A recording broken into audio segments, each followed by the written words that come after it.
living in fear day in and day out. Please leave me alone. I just want to shout. When you call me names like stupid and fool, I don't understand why the word is so cruel. I'm sitting here alone in the rain, writing this poem and crying in pain.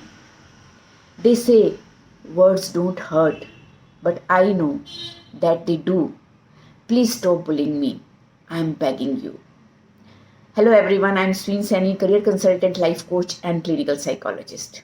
Bullying, मजाक उड़ाना, नाम रखना, किसी को चिढ़ाना, बहुत सारे youngsters के साथ मेरा इंटरेक्शन रहता है as a counsellor and as a psychologist. बहुत सारे लोग जो क्लिनिकल डिप्रेशन और एंजाइटी के साथ मेरे पास आते हैं, सेल्फ शेम, सेल्फ सैबोटेज से घिरे होते हैं, और बहुत सारे सवाल भी मेरे पास आते हैं बुलिंग और जजमेंट को लेके, जजिंग को लेके. तो आज मैं आपके साथ एक फिलॉसफर, बहुत ही मशहूर फिलॉसफर रामदास जी की एक बहुत अच्छी जो एक एग्जाम्पल है इसको लेके, वो मैं आपके साथ शेयर करने जा रही हूँ. And I would like to thank Deepak Ramola to share this.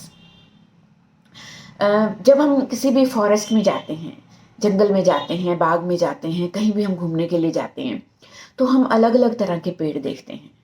पेड़ लंबे हो सकते हैं, उनके तने पतले और टॉल हो, स्टाउट हो सकते हैं, स्ट्रेट हो सकते हैं, शॉर्ट हो सकते हैं, पैक्ड हो सकते हैं, क्रुक्ड हो सकते हैं.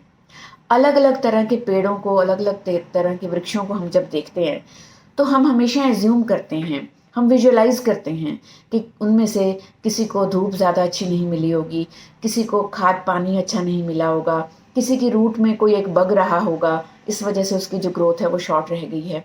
कोई बहुत फ्लरिश करता है तो हम कहते हैं वाओ, इसको तो बहुत अच्छी केयर मिली होगी.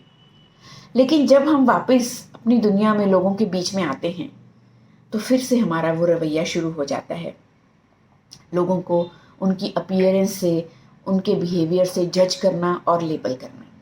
तब हम ये भूल जाते हैं कि हर इंसान का अलग अलग एनवायरनमेंट है, उसकी अलग अलग सिचुएशन है, उसके अलग अलग हालात हैं.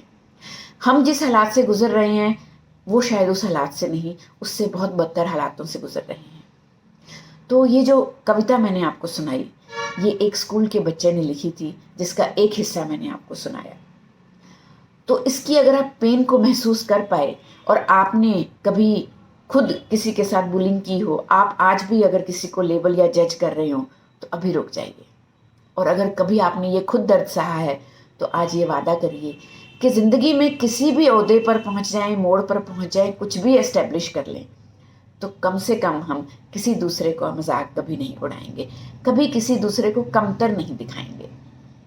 वैसे आपको एक मैं राज की बात बताऊं, ज़्यादातर ऐसा काम वो लोग करते हैं जो खुद कुछ अचीव नहीं कर पाते.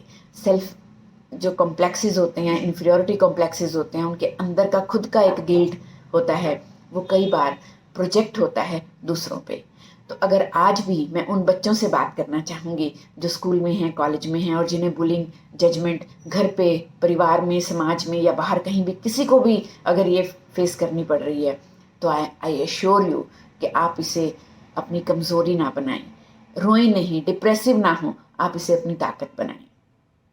कहते हैं ना कि अगर लोग आपके ऊपर पत्थर फेंक रहे हैं तो उन्हीं पत्थरों से पुल बनाइए और अपनी लक्ष्य की जो एक और रास्ता है उसकी नदी को पार कर जाइए. वो वहीं खड़े देखते रह जाएंगे और आप कहीं के कहीं पहुंच जाएंगे. तो स्वस्थ रहिए, व्यस्त रहिए, मस्त रहिए, अपना और अपनों का ध्यान रखिए.